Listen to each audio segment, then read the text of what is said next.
Sets and Venn diagram के chapter में ना मोस्टली तुम्हें इस चैप्टर की लैंग्वेज आनी चाहिए।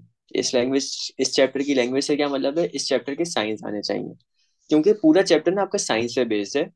और अगर आपके साइंस ही नहीं है, रात हुए या भूल गए या उसका कॉन्सेप्ट वीक है, तो फिर चैप्टर ना बहुत मुश्किल हो जाता है। वैसे बहुत चैप्टर आसान है, लेकिन चैप्टर अगर आपको साइंस आते हैं तो फिर बहुत इजी है। ये सेट्स एंड वेन डायग्राम दो हिस्सों में हमारा डिवाइडेड है। सबसे पहला आपका सेट्स एक अलग चैप्टर है, ठीक है। और फिर शेडिंग आपका एक अलग चैप्टर है, जो शेडिंग के अलावा वेन डायग्राम आपका एक अलग चैप्टर है, ठीक है। और लेकिन क्वेश्चन इनके दोनों मिलके आ रहे होते हैं। अब देखो, सबसे पहले सेट होता क्या है। सेट के चैप्टर को पढ़ने से पहले हमें अंडरस्टैंडिंग होनी चाहिए कि सेट होता है क्या। तो इसके लिए देखो, एक हमारे पास एग्जांपल है यहाँ पे। हमारे पास लिखा हुआ है A is equal to curly bracket first alphabet of days in a week. अगर अभी हम ये भूल जाएं कि कुछ भी हमसे बोल रहा है A is equal to curly bracket या कुछ भी, क्या कह रहा है, first alphabet of days in a week. यानी वो कह रहा है पहला अल्फाबेट बता दो जो तुम्हारे हफ्ते में दिन आते हैं। तो कौन कौन से आते हैं देख लो जरा, पहले लिख लो। एक मंडे आता है, फिर ट्यूसडे आता है, फिर वेडनेसडे आता है, फिर थर्सडे, फिर फ्राइडे, फिर सैटरडे, फिर संडे। ये मैंने एक नॉर्मली एक कॉमन मैन की तरह इसका आंसर लिख दिया। लेकिन सेट से पता है होता क्या है, सेट में ना आपकी रिपीटेशंस नहीं होती। जैसे अगर फॉर एग्जांपल एम पहले आ चुका है, तो अब आगे कहीं भी एम नहीं आ सकता। अगर टी पहले आ चुका है तो आगे कहीं भी टी नहीं आ सकता। तो देखो, एम इस पूरे उसमें एक ही दफा है, मंडे में एम आता है। फिर ट्यूसडे और थर्सडे में दोनों में टी आते हैं। तो हम इसमें से एक टी को कट कर देंगे, हम सिर्फ एक ही टी लिखेंगे। फिर डब्ल्यू आपका एक ही दफा आता है, फिर आपका एफ एक ही दफा आता है। लेकिन सैटरडे और संडे में एस दो दफा आते हैं, तो हम एक एस को कट कर देंगे। तो एट दी एंड आपका बचा क्या, एम बचा, टी बचा, डब्ल्यू बचा, एफ बचा और एस बचा। तो ये हमारे क्या हो गए, फर्स्ट अल्फाबेट हो गए जो हमारे वीक में दिन आते हैं। इसको सेट के उसमें किस तरह लिखोगे, जैसे उसमें सेट में बोला था ना, A is equal to curly bracket something something और कर्ली ब्रैकेट क्लोज। आंसर भी तुम्हारा इसी तरह होगा, A is equal to curly bracket open और कर्ली ब्रैकेट क्लोज। तो ये था हमारा पूरा एक सेट। अब इसकी डेफिनेशन देख लो, डेफिनेशन क्या कहती है। A set is a group of unique elements. एक सेट किसी भी उस ग्रुप को बोलेंगे जिसमें यूनिक एलिमेंट्स हो। यूनिक एलिमेंट्स से क्या मतलब है, हर एलिमेंट दूसरे से अलग हो, which are different from each other. यही वाली बात जो अभी मैं तुम लोग को बोली, ये डेफिनेशन है, ठीक है। अब देखो, इसके कुछ क्वेश्चंस करने से पहले हमने इसके सिंबल्स कुछ देखेंगे। सबसे पहला हमारा सिंबल आता है ये इस तरह के दो डॉट।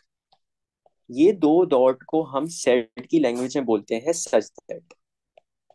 अभी इसको यूज किस तरह करते हैं मुझसे बात करेंगे, अभी से वोकेबलरी सीख लो। दो डॉट्स को हम क्या बोलेंगे, सच दैट। अच्छा, अब आगे ना कुछ हम इस तरह के साइंस देख रहे हैं जिसकी तुम्हें नॉलेज होनी चाहिए। सबसे पहला साइन एक ये है, कुछ इस तरह का एल बना हुआ है, ठीक है, लेकिन थोड़ा सा ना नीचे हुआ हुआ है। तो आपका कोई भी साइन ऐसा हो जो एल की तरह दिख रहा हो, तो एल से आपका होता है लेस देन, ठीक है। ये आपका एल से क्या होता है, लेस देन। लेस देन का उर्दू में मतलब है नंबर से पीछे, नंबर से पीछे। अभी हम इसकी एग्जांपल्स वगैरह देखेंगे, अभी सिर्फ और सिर्फ सुन लो। फिर अगर लेस देन के साइन के नीचे एक मैं डैश बना दूं, ये डैश क्या होता है, ये डैश आपका रिप्रेजेंट करता है इक्वल्स टू को। ये ऊपर वाला एल आपका क्या हो गया, लेस देन, ठीक है। और नीचे वाला डैश आपका क्या हो गया, इक्वल्स टू। तो अगर आपका कुछ इस तरह का साइन बना हुआ हो कि लेस देन हो और नीचे डैश हो, तो इसका मतलब होता है less than and equals to, less than and equals to. अच्छा, इसको उर्दू में क्या बोलेंगे, लेस देन को हम बोले थे नंबर से पीछे, तो ये क्या होगा, नंबर और, अच्छा ये और इंग्लिश वाला नहीं, उर्दू वाला और है, नंबर और नंबर से पीछे। अच्छा जी, अभी तो हमने देख लिया एल शेप का अगर हमारा साइन हो तो उसका क्या मतलब होता है। अब अगर हमारा एक एल शेप का ऑपोजिट बना हो, यानी ये तो एल है ना, अगर एक उल्टा एल बना हो तो ये क्या होता है। देखो, अगर सीधा एल आपका लेस देन है, तो ये उल्टा एल आपका हो जाता है ग्रेटर देन। ये आपका क्या हो जाता है, ग्रेटर देन। अच्छा, ग्रेटर देन का क्या मतलब है? लेस देन होता था नंबर से पीछे, तो ग्रेटर देन क्या हो गया? नंबर से आगे। ये आपका क्या होगा? नंबर से आगे। और फिर अगेन जैसे लेस देन के साइन के नीचे अगर एक डैश आ जाता था तो क्या बन जाता था? Less than and equals to. अगर इसी तरह ग्रेटर देन के साइन के नीचे एक डैश आ जाए तो ये आपका क्या बन जाता है? Greater than and equals to. तो ये आपका हो जाएगा greater than and equals to. Urdu में क्या बोलोगे? जैसे less than and equals to को हम क्या बोलते थे? नंबर और नंबर से पीछे। ये आपका क्या होगा? नंबर और नंबर से आगे। ठीक है। ये अभी हमने साइंस देखे। ये जो चार साइंस मैंने तुम लोग को पढ़ाए ना, ये इनका एक्चुअल नाम होता है इनइक्वालिटीज।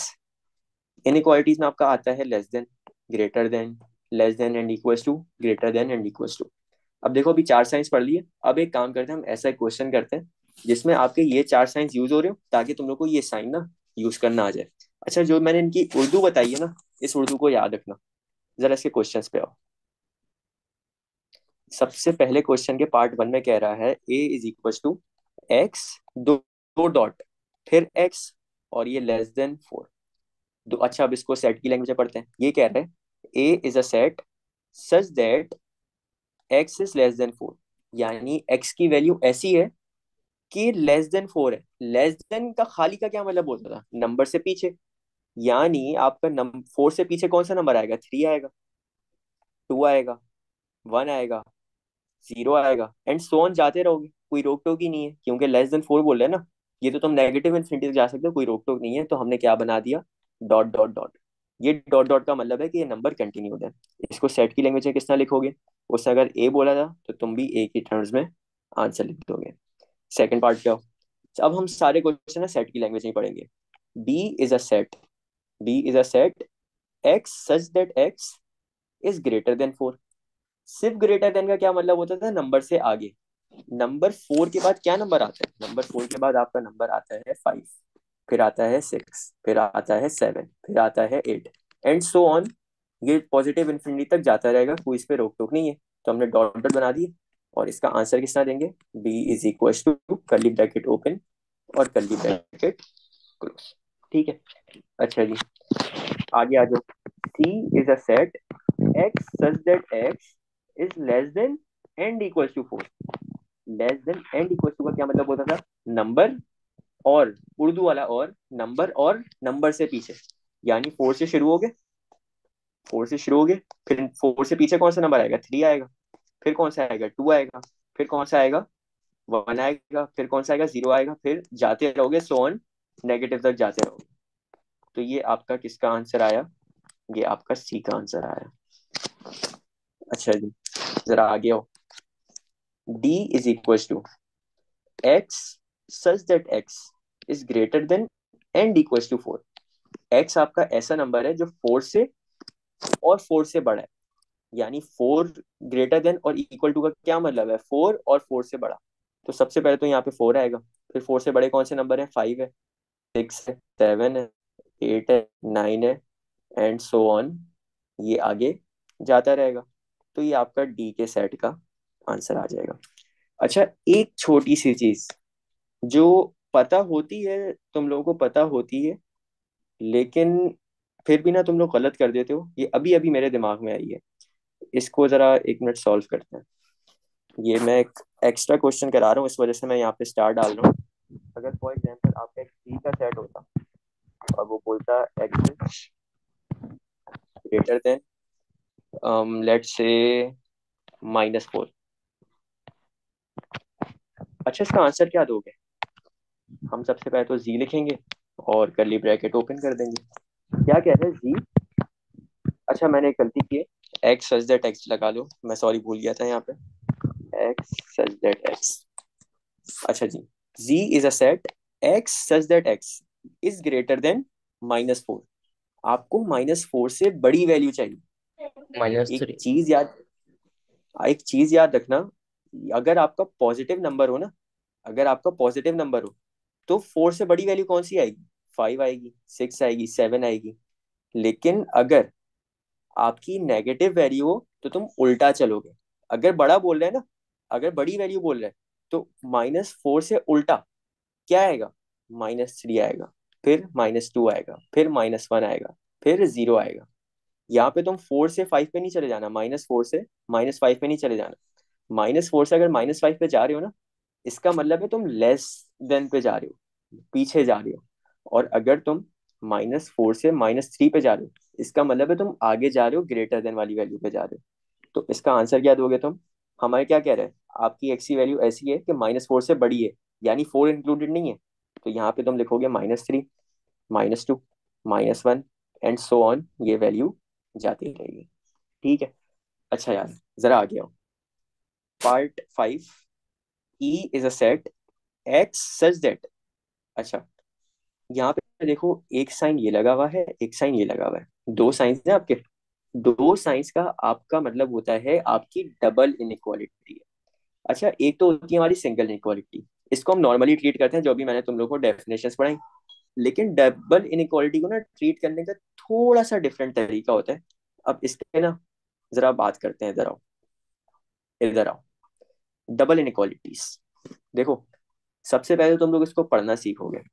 आपका एक्स सेंटर में, अच्छा जरूरी नहीं है यहाँ पे एक्स हो, कुछ भी हो सकता है, ठीक है, ये रट्टा नहीं माना कि हमेशा एक्स ही होगा, कोई भी यहाँ पे आपका वेरिएबल हो सकता है। एक्स हमेशा सेंटर से पहले राइट साइड पे जाओ, हमेशा सेंटर से पहले राइट साइड पे जाओ। ये क्या कह रहे हैं अभी, अगर तुम सिर्फ राइट साइड की बात करो, तो ये कह रहा है आपका X is less than B. यानी अगर मैं इसकी इंग्लिश में बात करूं, तो X is less than B, ऐसा ही है, यानी बी से पीछे वाली वैल्यूज। अभी उर्दू में इसकी नहीं लिख रहा, क्योंकि मेन उर्दू मैंने ऊपर लिखवा दी है तुम लोगों को सिंगल इक्वालिटीज में। अच्छा, पहले राइट साइड वाली इक्वालिटी पढ़ी, अब तुम सेंटर से लेफ्ट पे जाओगे, यानी लेफ्ट साइड वाली इक्वालिटी पढ़ोगे। लेकिन लेफ्ट साइड में पता है होता क्या है, वैसे तो ये लेस देन का साइन है, लेकिन डबल इनइक्वालिटी में ना तुम इसको उल्टा पढ़ोगे। यानी ये है आपकी, वैसे तो लिखा हुआ है लेस देन, लेकिन इसका साइन फ्लिप कर दो, ये है आपका एक्स इज ग्रेटर देन ए। यानी एक्स इज ग्रेटर देन ए। इस तरीके से तुम लोग डबल इनइक्वालिटीज को पढ़ते हो। अच्छा, इसका एक ओवरव्यू करते हैं। डबल इनइक्वालिटीज कैसे पढ़ोगे? पहले सेंटर पे तुम खड़े हो, सेंटर से पहले राइट साइड पे पढ़ा, राइट साइड जैसी लिखी होगी वैसी की वैसी आ जाएगी। क्या कह रहा है, x is less than B, तो हमने अलग से लिख लिया X is less than B. और फिर हम सेंटर से लेफ्ट साइड पे जाते हैं, तो यहाँ पे वैसे तो लिखा हुआ है A is less then x, लेकिन हम इसको उल्टा पढ़ेंगे, तो ये हो जाएगा एक्स इज ग्रेटर देन ए, यानी ए से बड़ी वैल्यू। ये हो गया। अच्छा, एक और चीज, इसको आप ये भी कह सकते हो, X is between A and B. क्योंकि देखो, आपका एक्स बीच में है, ए लेफ्ट साइड पे, बी राइट साइड पे, तो हम इसको ये भी कह सकते हैं x is between A and B. अच्छा, मुझे बताओ, क्या यहाँ पे बी की वैल्यू इंक्लूड होगी? फॉर एग्जाम्पल बी यहाँ पे आपका 4 है, और ए लेट से आपका 0 है, तो क्या यहाँ पे 4 और 0 की वैल्यू इंक्लूड करोगे तुम लोग? यहाँ पे वैल्यू इंक्लूड नहीं करोगे, क्यों? क्योंकि क्या यहाँ पे लेस देन के साइन के साथ या ग्रेटर देन के साइन के साथ नीचे कोई इक्वल टू का लगा हुआ था? नीचे इक्वल टू का कोई साइन नहीं लगा हुआ था, तो यहाँ पे अगर बी की कोई भी न्यूमेरिकल वैल्यू गिवन होती है, या ए की कोई भी न्यूमेरिकल वैल्यू गिवन होती, वो इंक्लूड नहीं करते। ठीक है। अच्छा जी, इसके चार केसेस हो सकते हैं, अभी हमने एक केस देखा। सेकंड केस पे आ जाओ। हम पहले तो इसको बिटवीन वाली टर्म से पढ़ लेते हैं। किस तरह बोलेंगे? X is between A and B. अच्छा, अब देखो, मुझे बताओ, यहाँ पे राइट साइड पे आपका है less than and equals to, तो यानी यहाँ पे ये बी की वैल्यू जो है ना, ये आप लोग क्या करोगे, ये तो इंक्लूड करोगे। INC लिख रहा हूँ बाद में ताकि तुम लोग समझ जाओ। ये बी की वैल्यू तो इंक्लूड करोगे, लेकिन क्या ए की वैल्यू इंक्लूड करोगे? नहीं, ए की वैल्यू इंक्लूड नहीं करोगे। इस पे लिख लो नॉट इंक्लूडेड। इसी तरह यार पीछे वाले पे भी लिख लो, जैसे बी की वैल्यू थी ये, और ये ए की, ये दोनों वैल्यूज आपकी क्या होंगी? ये दोनों वैल्यूज आपकी नॉट इंक्लूडेड है। अच्छा, इसको एक और तरीके से भी देख लो, क्योंकि हम दोनों तरीके सीख रहे हैं, दो तुम लोग को इजी हो उस तरीके से कर सकते हो। पहले राइट साइड पे पढ़ लो। पहले राइट साइड पे अगर पढ़ो तो क्या कह रहा है, x is less than and equals to B. और फिर लेफ्ट साइड पे पढ़ो, तो X is greater than A. इसकी इंग्लिश अब तुम लोगों ने अच्छी खासी सीखी होगी मुझे उम्मीद है, तो मैं इसको बार बार नहीं लिखवा रहा। इधर आ जाओ। थर्ड पार्ट हमें कह रहा है, अगर राइट साइड पे पढ़े x is less than B, और फिर लेफ्ट साइड पे कह रहा है A is less than and equals to x. पहले इसकी एक ऑर्डिनरी इंग्लिश लिख लेते हैं। X is between A and B, ये तो हमने देख लिया, बिटवीन ए एंड बी तो है। लेकिन क्या यहाँ पे बी की वैल्यू इंक्लूड करोगे तुम लोग लिखते हुए? यहाँ पे बी की वैल्यू तुम लोग इंक्लूड नहीं करोगे, क्योंकि यहाँ पे सिर्फ और सिर्फ लेस देन का साइन है। अगर less than and equal to होता तो बी की वैल्यू इंक्लूड करते। तो यहाँ पे ये बी की वैल्यू नॉट इंक्लूडेड है। ठीक है। अच्छा, क्या इस ए की वैल्यू इंक्लूड करोगे? हाँ, ये ए की वैल्यू इंक्लूड करोगे, क्योंकि यहाँ पे देखो साइन कौन सा है, less than and equal to का। तो ये ए की वैल्यू इंक्लूडेड है, इसको यहाँ पे लिख लो, इंक्लूडेड। यानी अगर अब हम इसको प्रॉपर उसमें देखें, तो क्या लिखा हुआ है यहाँ पे? लिखा हुआ है कि आपका S is less than B है, और x is greater than and equals to ए है। लास्ट केस देख लो। लास्ट केस में क्या कह रहे हैं? X is less than and equals to B, और फिर a is less than and equals to x. पहले तो इसको अपनी ऑर्डिनरी उसमें लिख लो। क्या कह रहे हैं जी? हमें कह रहे हैं x is between A and B. ये तो हमें उसमें देख के भी पता चल रहा है कि एक्स दोनों के बीच में। लेकिन क्या इसमें बी की वैल्यू इंक्लूड करोगे? इसमें बी की वैल्यू इंक्लूड करोगे, क्या वजह है? क्योंकि देखो यहाँ क्या लिखा हुआ है, less than and equals to. क्या ए की वैल्यू इंक्लूड करोगे? करोगे, क्योंकि यहाँ पे क्या लिखा हुआ है, less than and equals to. तो यहाँ पे ए और बी का जो भी न्यूमेरिकल वैल्यू होगी वो तुम लोग अपने आंसर में लिखोगे। तो ये वाली वैल्यू आपकी दोनों इंक्लूडेड है। अब इसको वैसे देख लेते हैं। यहाँ पे लिखा हुआ है कि x is less than and equals to b है, और दूसरी साइड पे कह रहा है x is greater than and equals to ए है। तो इस तरीके से हम लोग डबल इनइक्वालिटीज को ट्रीट करते हैं। अच्छा देखो, पहली पहली दफा पढ़ ये चीज अगर देखे हो ना, तो समझ नहीं आती है कि भाई ये चल क्या रहा है यहाँ पे, क्योंकि हम जाहिर सी बात है वेरिएबल की टर्म से बात कर रहे होते हैं। अब इसको नंबर की जब टर्म से बात करेंगे ना, तो तुम लोगों के जितने भी मसले होंगे वो सारे खत्म हो जाएंगे। तो जरा इधर आओ। देखो, हमने यहाँ पे छोड़ा था अपना question, part 5। E is equal to x such that x is less than 10। Less than का क्या मतलब है? लेस देन का मतलब है 10 से पीछे पीछे रहोगे। 10 से एक नंबर पीछे आ जाओ, किस पे पहुंचोगे? 9 पे। तो 9 तो सबसे पहले लिख लो। अच्छा जी, फिर उल्टा पढ़ लो। X is greater than 5। 5 से बड़ी वैल्यू चाहिए। 5 से बड़ी वैल्यू क्या होती है? 6 होती है। यानी 5 से बड़ी वैल्यू यहाँ पे 6 लिखोगे। और अब इसके बीच में जितने भी नंबर आ रहे हैं वो यहाँ पे लिख लो। तो 9, 7, 6, ये 3 नंबर आ रहे हैं आपके, ये वाला 6 मैंने हटा दिया। तो ये आपका ई सेट क्या हो गया? 9, 7, सॉरी 9 के बाद 8 आते हैं, मैंने वो मिस कर दिया। 9, 8, 7, 6 है। 9, 8, 7, 6। यानी क्या कह रहा था? Axis between 5 and 10। और क्योंकि दोनों आपके नीचे कोई इक्वल टू के साइन नहीं डले हुए थे, तो हमने ये 10 की और 5 की वैल्यू इंक्लूड नहीं की। आगे आ जाओ। ये था कि हमें क्या था, F is equal to x such that x is less than. देखो क्या कह रहा है, x is less than and equal to 10। Less than and equal to का क्या मतलब होता है? कि ये 10 की वैल्यू लाजमी इंक्लूड करोगे तुम लोग। तो सबसे पहले तो 10 लिख लिया। ठीक है, फिर हम लेफ्ट साइड पे पढ़ेंगे। लेफ्ट साइड पे क्या कह रहे हैं? X is greater than 5। सिर्फ ग्रेटर देन का मतलब है कि हम 5 की वैल्यू इंक्लूड नहीं करेंगे। यानी 5 से बड़ी वैल्यू कौन सी आएगी? 6 आएगी। अब 10 और 6 के बीच में जितनी भी वैल्यूज आ रही है ना, वो वाली सारी वैल्यूज लिख लोगे तुम लोग। तो 10 आएगी, 9 आएगी, 8 आएगी, और 7 आएगी। तो ये आपके एफ सेट की वैल्यूज आ गई। ठीक है। अच्छा जी, इसके तीसरे क्वेश्चन पे आ जाओ। फिर हमें कह रहा है g is equal to x such that x x is less than 10। Less than 10 का मतलब है 10 से पीछे रहोगे। तो यानी मैक्सिमम वैल्यू आपकी कितनी आ सकती है? 9। ऐसा ही है। और फिर लेफ्ट साइड पे पढ़ो, क्या कह रहे हैं? X is greater than and equal to 5। X is greater than and equal to 5 का क्या मतलब है? कि 5 और 5 से बड़ा, यानी मिनिमम वैल्यू आपकी क्या होगी? 5 होगी।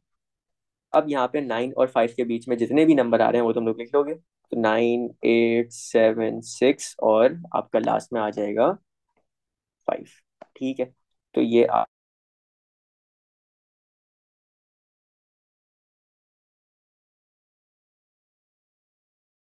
आपका जी का सेट गया। और फिर एक्स इज लेस देन होता है कि 10 और 10 से छोटा, तो यानी मैक्सिमम वैल्यू तो आपकी 10 होगी। अब लेफ्ट साइड पे क्या कह रहे हैं, x is greater than and equal to 5, 5 या 5 से बड़ा, तो यानी मिनिमम वैल्यू आपकी कितनी हो सकती है, 5। अब 10 और 5 के बीच में जितनी भी वैल्यूज आ रही हैं वो वाली तुम लोग सारी लिख लो यहाँ पे। तो 10 आएगा, 9 आएगा, 8 आएगा, 7 आएगा, 6 आएगा, और फिर एट लास्ट आपका 5 आ जाएगा। तो ये आपके लास्ट सेट की सारी वैल्यूज आ गई। एच इज इक्वल टू, ये उसके एलिमेंट्स। अच्छा जी, ये तो अभी हमने ऐसे टिपिकल क्वेश्चन देखे सेट के, जो आपके डायरेक्टली तो सेट से रिलेटेड नहीं है, लेकिन ये चीजें आपको आनी चाहिए, और यूजुअली ये बच्चे भूल जाते हैं इनक्वालिटी की चीजें। अब असल में जो सेट में चीजें है ना, जरा उस पे आ जाओ, उस पे बात करते हैं। अगला क्वेश्चन देखो, कह रहा है ये अजीब सा गंदा सा ई बना हुआ है, is equal to x such that x is a natural number less than 21। अब यहाँ पे इतनी सारी चीजें एक साथ चल रही हैं। सबसे पहले तो ये ई पता नहीं क्या है, और फिर ये नेचुरल नंबर क्या है। देखो अब ना हम और साइंस पढ़ते जाएंगे, हर क्वेश्चन में हम एक नया साइंस सीख रहे होंगे। तो ये सबसे पहला जो ये गंदा सा ई है ना, ये आपका होता है यूनिवर्सल सेट। अब यूनिवर्सल सेट क्या है, एक मिनट पहले मैं लिख लूं, फिर मैं तुम लोग को समझाता हूँ। ये आपका, सॉरी, इसको ग्रीन से करते हैं। ये आपका यूनिवर्सल सेट है। अच्छा, यूनिवर्सल वर्ड किससे निकल रहा है, यूनिवर्स से। तो इन शॉर्ट यूनिवर्सल सेट के अंदर जो आपके एलिमेंट्स होंगे ना, जो यूनिवर्सल सेट के अंदर चीजें लिखी हुई होंगी, आपके आगे के सेट जो उस क्वेश्चन में है, उस क्वेश्चन में आगे के जो सेट है, वो आपके यूनिवर्सल सेट से बाहर नहीं जा सकते। क्योंकि देखो यूनिवर्स से बाहर पॉसिबल ही नहीं है ना। तो यूनिवर्सल सेट आपकी मैक्सिमम और मिनिमम वैल्यू बता रहा होता है कि आप इससे आगे नहीं जा सकते, आप इससे पीछे नहीं जा सकते। अब इधर आओ। अब ये देखो, नेचुरल नंबर इस तरह की बहुत चीजें पूछेगा वो तुमसे। हो सकता है नेचुरल नंबर बोले, हो सकता है टीचर बोले, हो सकता है आपको होल नंबर बोले, कुछ भी बोल सकते हैं। ये आपका नंबर फैमिलीज से लिंक्ड है। जो हमने मैथ्स जब हमने पढ़ना शुरू किया था, सबसे पहली क्लासेस में हमने पढ़ा ही नंबर फैमिलीज का चैप्टर था। और मुझे याद है, मैं तुम लोग को एक बात भी बोली थी कि ये सेट्स एंड वेन डायग्राम के चैप्टर में हेल्प करेगा। अब अगर किसी को याद नहीं है, तो वो वाली वीडियो देख लो, और फिर ये वाला चैप्टर अटेंड कर लो। तो हमें बताना है कि आपका यूनिवर्सल सेट की value x such that x is a natural number less than 21। Natural number जो होते हैं ना आपके, पॉजिटिव नंबर्स होते हैं। और लेस देन का क्या मतलब है, 21 से पीछे। अगर वो बोलते हैं लेस देन इक्वल्स टू, तो 21 और 21 से पीछे होता है। अगर वो खाली बोल रहे हैं लेस देन, तो यानी 21 से पीछे पीछे रहोगे। अब देख लो, 21 से पीछे कौन सा नंबर आएगा, सबसे पहले 20 आएगा, फिर कौन सा आएगा 19, फिर 18, फिर 17, फिर 16, फिर बोलते रहो 15, 14, 13, 12, 11, फिर 10, फिर आपका 9, फिर 8, फिर 7, फिर 6, फिर 5, फिर 4, फिर 3, फिर 2, फिर 1। अच्छा, जीरो आएगा यहाँ पे? यहाँ पे जीरो नहीं आएगा। वजह पता है क्या है? उसने बोला था नेचुरल नंबर। नेचुरल नंबर आपके ओनली पॉजिटिव नंबर्स होते हैं। यानी अब मैं 1 के पीछे और नहीं जा सकता। ऑल्दो इसके पीछे जीरो आता है, -1, -2, -3, बहुत नंबर्स आते हैं, लेकिन ये मेरी लिमिट है। ये मेरा यूनिवर्सल सेट का एक मिनिमम और मैक्सिमम वैल्यू उसने हमें बता दी है। यानी अब मैं आगे के जितने भी क्वेश्चन अटेम्प्ट करूंगा ना, वो 1 से पीछे नहीं हो सकते, वो 20 से आगे नहीं हो सकते। अच्छा जी, पार्ट 1 पे आ जाओ उसके। A is equal to x such that x is an even number. आपका ए कौन सा सेट है, आपका ए सेट है जिसमें इवन नंबर एग्जिस्ट कर रहे हैं। तो ए आपका कैसा सेट है जिसमें इवन नंबर एग्जिस्ट कर रहे हैं। तो हमारे इवन नंबर्स क्या होते हैं, 2 से शुरू होते हैं, हाँ सॉरी, 0 से शुरू होते हैं। लेकिन क्या यहाँ पे कोई जीरो है हमारे यूनिवर्सल सेट में? जीरो यहाँ पे नहीं है, तो हम यहाँ पे जीरो नहीं लिखेंगे। अच्छा, जीरो के बाद कौन सा इवन नंबर आता है? फिर 2 आता है, 4 आता है, 6 आता है, तो हम लिखते जाते हैं। एक 2 आएगा, एक 4 आएगा, एक 6 आएगा, एक 7 आएगा, सॉरी 7 नहीं, 8 आएगा, फिर 10 आएगा, फिर 12, फिर 14, फिर 16, फिर 18, 20 आएगा यहाँ पे। 20 आएगा यहाँ पे, वजह पता है क्या? 20 हमारा यूनिवर्सल सेट में एग्जिस्ट कर रहा है। 20 लिखा। अब क्या मैं 20 के आगे नंबर लिख सकता हूँ? मेरा यूनिवर्सल सेट मुझे कहाँ तक की इजाजत दे रहा है? कम से कम 1 और ज्यादा से ज्यादा 20। अब 20 के आगे आगे ऑल्दो इवन नंबर्स एग्जिस्ट कर रहे हैं, लेकिन वो मैं यहाँ पे नहीं लिखूंगा। ये मेरा एक का आंसर आ गया। अच्छा, हम जितने भी क्वेश्चन अटेम्प्ट करेंगे, हम तीन चीजें निकालेंगे। मैं पहले लिख दूं यहाँ पे। हम एक ये इस तरह का चीज निकालेंगे, मैं अभी बताता हूँ ये है क्या। और फिर हम निकालेंगे एक ये इस तरह की चीज। अब देखो, जरा साइन के पेज पे आओ। आपका सबसे पहला, अगर कोई भी सेट के ऊपर इस तरह का एक डैश डला हो, ये आपका कहलाता है कॉम्प्लीमेंट। यानी हम इसको किस तरह पढ़ेंगे, अगर ए के ऊपर डला हुआ है तो ए कॉम्प्लीमेंट, अगर बी के ऊपर डाला हुआ है तो बी कॉम्प्लीमेंट, अगर सी के ऊपर डला हुआ है तो सी कॉम्प्लीमेंट। अच्छा, कॉम्प्लीमेंट को एक और चीज भी बोलते हैं, ए डैश, बी डैश और सी डैश। इस तरह की चीजें बोल सकते हैं, कॉम्प्लीमेंट या डैश दोनों में से किसी भी उसको रेफर कर सकते हैं। अच्छा, ये है क्या? इसका मतलब है कि ए के अगर ऊपर कॉम्प्लीमेंट है, तो ए कॉम्प्लीमेंट के जो एलिमेंट्स होंगे ना, वो ए के अलावा जितने भी हैं वो सब होंगे। इसको पहले लिख लेते हैं। Every element in universal set except ए।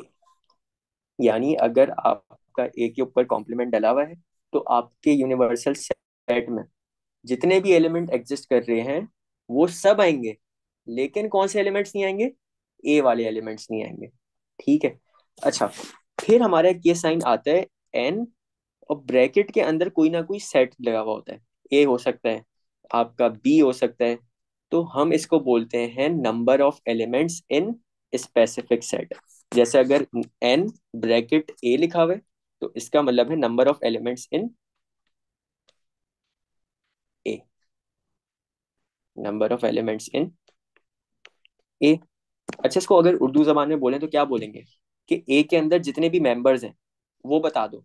अगर मैं बोलूं कि number of elements in your family, तो तुम लोग बताओगे तुम्हारी फैमिली में कितने लोग हैं, बहन भाई होंगे, अम्मी अब्बू होंगे। तो ये नंबर ऑफ एलिमेंट्स कहलाता है। ठीक है। अब हम लोग आगे जितने भी पार्ट्स करेंगे, हम सबसे पहले उस सेट की वैल्यू बता देंगे, उसके एलिमेंट्स बताएंगे, फिर हम उसका कॉम्प्लीमेंट बताएंगे, और फिर हम नंबर ऑफ एलिमेंट्स बताएंगे। ठीक है। अच्छा जी, जरा इधर आओ। मुझे बताओ, अगर ए कॉम्प्लीमेंट निकालना है, तो हमारी सबसे पहली डेफिनेशन क्या है, कि यूनिवर्सल सेट के सारे एलिमेंट। तो एक काम करता हूँ, मैं ना यूनिवर्सल सेट के जितने भी एलिमेंट्स हैं उन्हें तुम लोगों के सामने कॉपी कर लेता हूँ। ये सिर्फ समझाने के लिए कर रहा हूँ, तुम लोग ऐसा काम नहीं करना, ठीक है? ये आपके यूनिवर्सल सेट के एलिमेंट्स आ गए, इसका कलर चेंज कर लो। ये तुम्हारे यूनिवर्सल सेट के एलिमेंट्स आ गए। लेकिन क्या कह रहा था, यूनिवर्सल सेट के सारे एलिमेंट्स, लेकिन उसमें ए के नहीं आएंगे। तो यार, ए के एलिमेंट्स कौन से थे? इवन नंबर्स थे, 2 4 6 8 10 12 14 16 18 20। ये वाले इसमें से हटा दो। मैं तुम लोगों के सामने कटिंग कर रहा हूँ। 2 नहीं आएगा, 4 नहीं आएगा, 6 नहीं आएगा, 8 नहीं आएगा, 10 नहीं आएगा, 12 नहीं आएगा, 14 नहीं आएगा, 16 नहीं आएगा, 18 नहीं आएगा, और 20 नहीं आएगा। तो मुझे बताओ कौन कौन से बच गए। अब जो मैंने कट कर दिए ना, वो मैं तुम लोगों के सामने हटा रहा हूँ। 2 गया, 4 गया, 6 गया, 8 गया, 10 गया, 12 गया, 14 गया, 16 गया, और 18 गया, और 20 गया। तो एट दी एंड जो आपके पास ये नंबर्स बचे हैं ना, ये आपके क्या हैं? ये आपके एक कॉम्प्लीमेंट के मेंबर्स हैं। इन्हें अब मैं एक साथ लिख देता हूँ, ताकि बाद में कोई बच्चा कंफ्यूज ना हो। 1 मिनट जरा मुझे टाइम दो। ये आपके,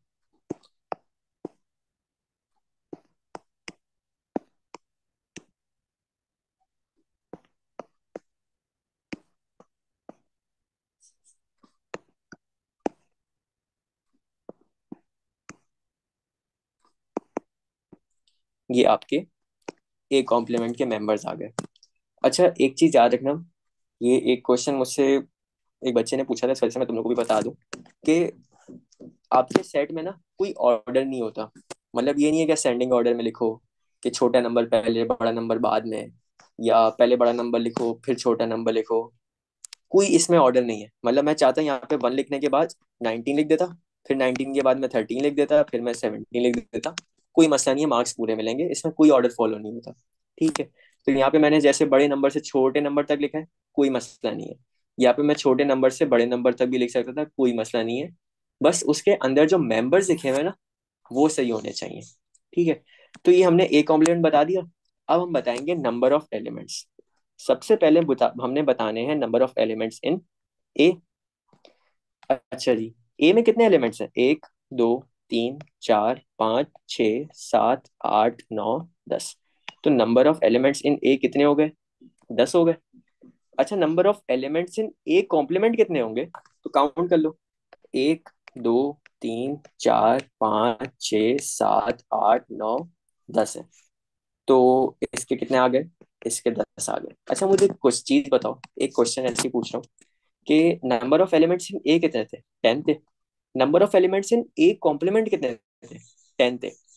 अगर मैं किसी भी नंबर ऑफ एलिमेंट्स निकालूं किसी भी एक सेट के, और फिर उसके कॉम्प्लीमेंट के, और अगर उनका टोटल कर लूं ना, तो ये पता है मुझे किसके नंबर ऑफ एलिमेंट्स देगा टोटल? ये मुझे बताएगा number of elements in universal set. जरा number of elements in universal set count कर लो। एक, दो, तीन, चार, पाँच, छ, सात, आठ, नौ, 10, 11, 12, 13, 14, 15, 16, 17, 18, 19, 20। काउंट किए तो भी 20 आ रहे। ऐसा ही है। और अगर हम यहाँ पे 10 + 10 कर लेते तो भी 20 आते हैं।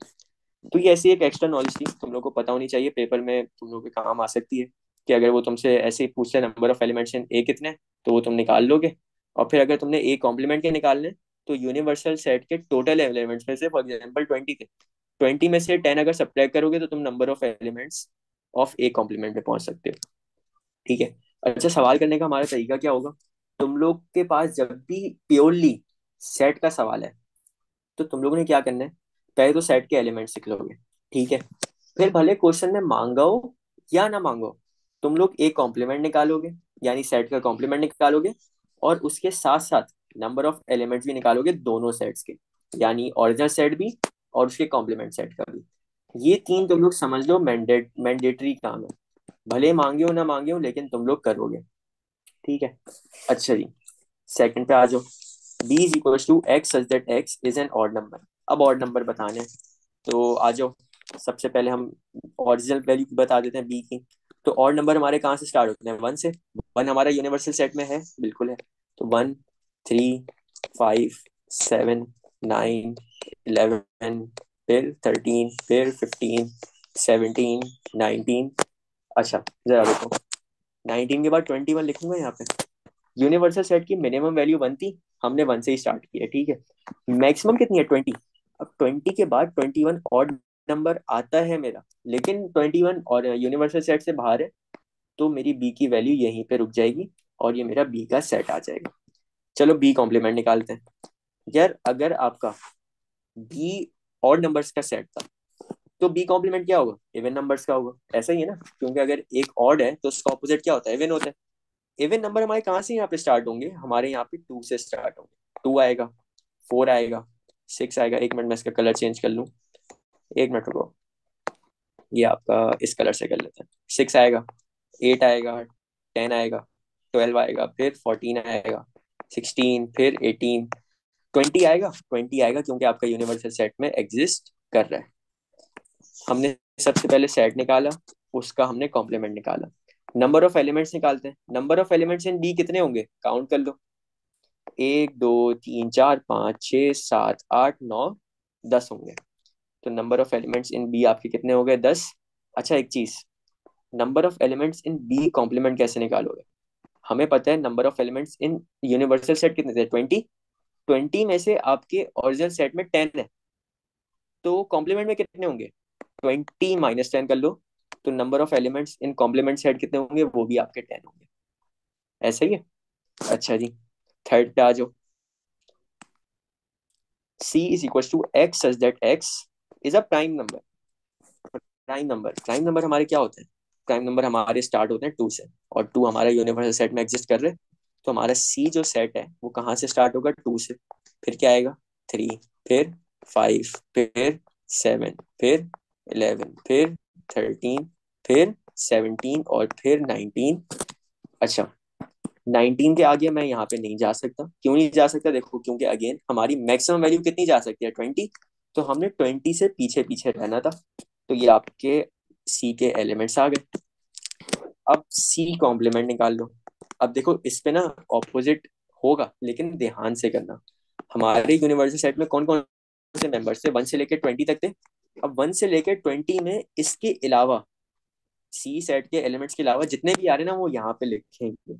यानी सबसे पहले तो आपका आएगा 1, क्योंकि यूनिवर्सल सेट आपका 1 से स्टार्ट हो रहा था। 2 ऊपर लिखा हुआ है, 3 ऊपर लिखा हुआ है, 4 नहीं लिखा हुआ, फिर आएगा 4। फिर 5 ऊपर लिखा हुआ है, 6 नहीं लिखा हुआ, 6 आएगा। फिर 7 ऊपर लिखा हुआ है, 8 नहीं लिखा हुआ, 9 नहीं लिखा हुआ, 10 नहीं लिखा हुआ। अच्छा जी। उसके बाद 11 ऊपर लिखा हुआ है, 11 लिखा हुआ है तो हम वो नहीं लिखेंगे। फिर 12 नहीं लिखा हुआ, 12 लिखो। 13 लिखा हुआ है, 13 नहीं आएगा। 14 नहीं लिखा हुआ, 14 लिखो। 15 नहीं लिखा हुआ, लिखो। 16 नहीं लिखा हुआ, लिखो। 17 ऊपर लिखा हुआ है, कुछ भी नहीं लिखेंगे हम। 18 नहीं लिखा हुआ, 18 लिखोगे।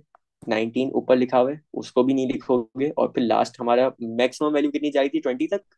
तो ये 20 पे लाके हमारा सेट क्लोज हो जाएगा। नंबर ऑफ एलिमेंट्स पे आ जाते हैं। Number of elements in C कितने होंगे, जरा काउंट कर लो। 1 2 3 4 5 6 7 8। तो number of elements in C कितने हो गए, 8 हो गए। अच्छा जी। Number of elements in C complement कैसे निकालोगे यार, हम लोग सेम ही क्वेश्चन पे। इसमें number of elements in universal set कितने थे, 20 थे। 20 में से अगर मैं ये 8 हटा दूं, 20 - 8 कितना होता है, 20 - 8 आपका होता है 12। तो ये आपके कॉम्प्लीमेंट सेट का आंसर आ जाएगा। Number of elements in complement set कितने होंगे, 12। अच्छा, एक दफा चेक भी कर लेते हैं ताकि कोई किसी को शक वगैरह हो तो वो भी खत्म हो जाए। 1 2 3 4 5 6 7 8 9 10 11 12। ये देखो यहाँ पे, यहाँ से 12 आ रहा था। अगर फॉर एग्जाम्पल यहाँ पे हमारे टोटल एलिमेंट्स 12 नहीं बन रहे होते, इसका मतलब पता है क्या, इसका मतलब गलती तुमने कहीं की होगी। इसका मतलब गलती तुमने कहीं की होगी, वो तुम फिर गलती आइडेंटिफाई करना। अब वो गलती तुम्हारे ओरिजिनल सेट में भी हो सकती है, वो गलती तुम्हारे इस सेट में भी हो सकती है, तुम लोगों ने खुद चेक करना है। और यही वजह है कि हम किसी भी क्वेश्चन में ये 3 काम मैंडेटरी करते हैं, ताकि तुम चेकिंग खुद से कर सको, तुम्हें अंदाजा हो जाए कि जो चीज तुमने अटेम्प्ट की है वो सही की भी है या नहीं की। और वो तुम्हें कैसे पता चलेगा, ये नंबर ऑफ एलिमेंट्स वाली चीज से पता चलेगा। ठीक है। अच्छा जी, आगे आ जाओ। D is equal to x such that x is a composite number. अच्छा, जो नंबर हमारा प्राइम नहीं होता ना, वो कॉम्पोजिट होता है। लेकिन इसमें एक एक्सेप्शन होती है, 1 हमारा ना प्राइम होता है और ना कॉम्पोजिट होता है। ये चीज याद रखना। यानी 2 के बाद की हम बात करेंगे यहाँ पे। Is a composite number greater than 10। अच्छा, एक और से यहाँ पे रिस्ट्रिक्शन डाल दी। सबसे पहले तो कॉम्पोजिट नंबर हो, कॉम्पोजिट नंबर के साथ साथ 10 से बड़ा भी हो। ग्रेटर देन 10 का क्या मतलब है, 10 के आगे। 10 इंक्लूड नहीं होगा, लेकिन 11 से चीजें आपकी इंक्लूड होंगी। यार सबसे पहले तो कॉम्पोजिट नंबर देख लेते हैं, जितने भी हमें आते हैं ना वो लिख लेते हैं। 20 तक पे हमारे जो आ रहे हैं, हमारा 1 कुछ भी नहीं होता, ना प्राइम होता है ना कॉम्पोजिट होता है। 2 और 3 प्राइम होते हैं। फिर आपका आएगा 4, फिर आपका आता है 6, फिर आपका आता है 8, फिर आपका आता है 9, फिर आता है 10, फिर 12, फिर 14, फिर 15, फिर 16, फिर 18 और फिर 20। हमें क्या चाहिए थे, ग्रेटर देन 10, 10 से बड़े। तो इस 10 से पीछे जितने भी हैं इन सबको हटा दो। 10 से पीछे कौन कौन से आ रहे हैं, ये वाले आ रहे हैं। तो ये जो बाकी बचे हैं ना, ये आपकी रिक्वायरमेंट्स को पूरा कर रहे हैं, कॉम्पोजिट भी हैं और 10 से बड़े भी हैं। तो ये आपके डी के एलिमेंट्स आ गए, 12 14 15 16 18 एंड 20। अच्छा, मैं एक मिनट से कलर चेंज कर लूँ, गलती से मैंने ग्रीन से कर दिया, ये ब्लू से करना था। एक मिनट रुको, ये ब्लू से हो गया। अब आ जाओ डी कॉम्प्लीमेंट पे। डी कॉम्प्लीमेंट कैसे निकालोगे यार, जो आपके डी में नहीं है वो आपके इधर होंगे। तो यूनिवर्सल सेट हमारा कहाँ से स्टार्ट होता था, 1 से। तो 1 आएगा यहाँ पे, 2 आएगा, 3 आएगा, फिर 4 आएगा, फिर 5 आएगा, फिर 6, फिर 7, फिर 8, फिर 9, 10, 11, 12 आएगा। 12 नहीं आएगा क्योंकि 12 ऊपर लिखा हुआ है। फिर 13 ऊपर नहीं है, नीचे लिख दो। 14 ऊपर है, नीचे नहीं आएगा। 15 ऊपर है, नीचे नहीं आएगा। 16 ऊपर है, नीचे नहीं आएगा। 17 ऊपर नहीं है, नीचे लिख दो। 18 ऊपर है, नीचे नहीं आएगा। और फिर ऊपर 19 नहीं है, नीचे 19 आ जाएगा। और 20 ऊपर है, वो हमारी मैक्सिमम वैल्यू थी सेट की। तो ये हमारे डी कॉम्प्लीमेंट के सेट्स आ गए। Number of elements in D कितने होंगे, काउंट कर लो। 1 2 3 4 5 6। Number of elements in D कितने हो गए? 6। Number of elements in D complement कितने होंगे? 20 - 6 कर लो। 20 - 6 कितना होता है? 14। ये आपका क्वेश्चन 4 भी सॉल्व हो गया। अच्छा जी, आगे चलो। हमें कह रहा है पार्ट 5 में E is equal to x such that x is a multiple of 3। Multiples क्या होते हैं? 3 का टेबल पढ़ोगे, यानी हमारे ई के सेट में कौन कौन से आएंगे? E is equal to multiple of 3 कहाँ से स्टार्ट होगा? 3 से। फिर 3 2 6, 3 3 9, 3 4 12, फिर 15, फिर 18, और फिर क्या आता है? 21। लेकिन 21 हमारा रेंज में नहीं है, तो हम बोलेंगे कि यहाँ पे हमारा सेट खत्म हो गया। अगले पार्ट पे आ जाओ। E complement. हमारा यूनिवर्सल सेट 1 से स्टार्ट हो रहा था, यहाँ पे 1 आएगा, फिर 2 आएगा, 3 ऊपर लिखा हुआ है नीचे नहीं लिखोगे, फिर 4 आएगा, 5 आएगा, 6 ऊपर लिखा हुआ है नीचे नहीं आएगा, फिर 7 आएगा, 8 आएगा, ऊपर 9 लिखा हुआ है नीचे नहीं लिखोगे, 10 आएगा, 11 आएगा, ऊपर 12 लिखा हुआ है नीचे नहीं लिखोगे, 13 आएगा, 14 आएगा, ऊपर 15 लिखा हुआ है नीचे नहीं लिखोगे, 16 आएगा, 17 आएगा, ऊपर 18 लिखा हुआ है नीचे नहीं लिखोगे, 19 आएगा, और मैक्स वैल्यू हमारी 20 आएगी। नंबर ऑफ एलिमेंट्स की बात कर लेते हैं। नंबर ऑफ एलिमेंट्स इन ई कितने? 3 6 9, 1 2 3 4 5 6। इसके भी नंबर ऑफ एलिमेंट्स कितने हैं? 6। और number of elements in E complement कितने होंगे? 20 - 6 कितना होता है? 14। ये आपका इसका आंसर आ जाएगा। अच्छा जी, इस टाइप के लास्ट क्वेश्चन पे आ जाओ। f is equal to x such that x is a factor of 100। Factor of 100, ये बड़े मजे की बात है। तुम लोगों ने फैक्टर्स बताना है। अब फैक्टर्स निकालने का तरीका हमने सीखा हुआ है, तो एक काम करते हैं, हम उसी तरीके से करेंगे, ताकि अगर किसी को भी नहीं भी याद हो ना, तो उसको याद आ जाए। मुझे थोड़ी सी जगह बनानी है इसके लिए, मुझे 2 मिनट दो, मैं इसकी जगह बना लूँ, फिर हम ना ये क्वेश्चन सॉल्व करते हैं। 1 मिनट बस रुको।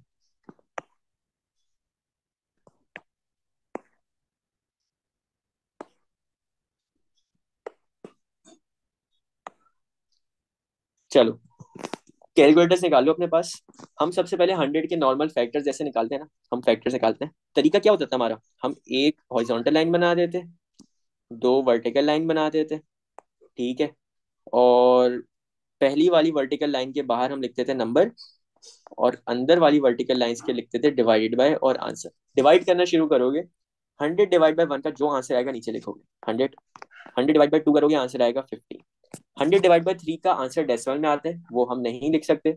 डिवाइड बाय 4 करोगे, आंसर आएगा 25। डिवाइडेड बाय 5 करोगे, आंसर आएगा 20। डिवाइडेड बाय 6 नहीं कर सकते क्योंकि डेसिमल में आंसर आता है। डिवाइड बाय 7 नहीं कर सकते, आपका डेसिमल में आंसर आता है। डिवाइडेड बाय 8 नहीं कर सकते, डिवाइड बाय 9 नहीं कर सकते, डिवाइड बाय 10 कर सकते हैं, लेकिन डिवाइड बाय 10 करते हैं तो आंसर कितना आता है? 10। अगर हमारा ऊपर वाला नंबर और नीचे वाला नंबर सेम हो जाए, तो हम बोलते थे कि हमने अब तक जितने भी नंबर लिखे ना, इसमें हमारे सारे 100 के फैक्टर्स आ चुके हैं, तो हम यहाँ पे रुक जाते थे। कौन कौन से नंबर आ रहे हैं? 1 आ रहे, 2 आ रहे, 4 आ रहे, 5 आ रहे, फिर सॉरी 10 आ रहे, फिर 20 आ रहे, फिर 25 आ रहे, फिर 50 आ रहे, और फिर 100 आ रहे। अच्छा, अब जरा सेट पे वापस आ जाओ। X F is equal to x such that x is a factor of 100। यार 100 के फैक्टर्स तो निकाल लिए, लेकिन हमने किस रेंज के बीच में रहना है? हमने 1 से लेकर 20 के बीच में रहना है। तो यानी इस सेट में हमारे कहाँ से नंबर स्टार्ट होंगे? ये 1 से स्टार्ट होंगे, और ये 20 पे आके खत्म होंगे। तो यानी आपका नंबर आएगा 1, फिर 2, 4, 5, 10 और 20। तो ये आपके किस सेट की वैल्यू आएगी? ये आपके सेट एफ के एलिमेंट्स आ जाएंगे। कलर चेंज कर लो, ये ब्लू से कर लेते हैं। 1 मिनट रुको। ये आपका एफ सेट का आ गया। अच्छा जी, एफ कॉम्प्लीमेंट निकालो। एफ कॉम्प्लीमेंट क्या होगा? अब यहाँ पे एक कॉमन गलती जो हो जाती है वो ये होती है कि हमने एफ के ये एलिमेंट्स लिखे, 1 2 4 5 10 20, तो एफ कॉम्प्लीमेंट होगा आपका 25 50 और 100। लेकिन ऐसा नहीं है। आपका फैक्टर में नहीं कह रहा कि एफ कॉम्प्लीमेंट जो फैक्टर लिख लिए वो और उसके बाहर के, ये नहीं होता, आपके यूनिवर्सल सेट के बाहर के। तो यूनिवर्सल सेट हमारा 1 से शुरू हो रहा था, 1 ऊपर लिखा हुआ है, 2 लिखा हुआ है, 3 नहीं लिखा हुआ है, 3 लिखो। 4 लिखा हुआ है ऊपर, 5 लिखा हुआ है, फिर 6 नहीं लिखा, लिखो 7 लिखो, 8 लिखो, 9 लिखो, 10 ऊपर लिखा हुआ है, छोड़ दो। फिर 11, 12, 13, 14, 15, फिर 16, फिर 17, फिर 18 और फिर 19, 20 ऊपर लिखा हुआ है, हम छोड़ देंगे, और मैक्सिमम वैल्यू हमारी है भी कितनी, 20। Number of elements in F कितने आएंगे, गिन लो एक दफा, 1, 2, 3, 4, 5, 6। इसके भी नंबर ऑफ एलिमेंट्स कितने हैं एफ के, 6।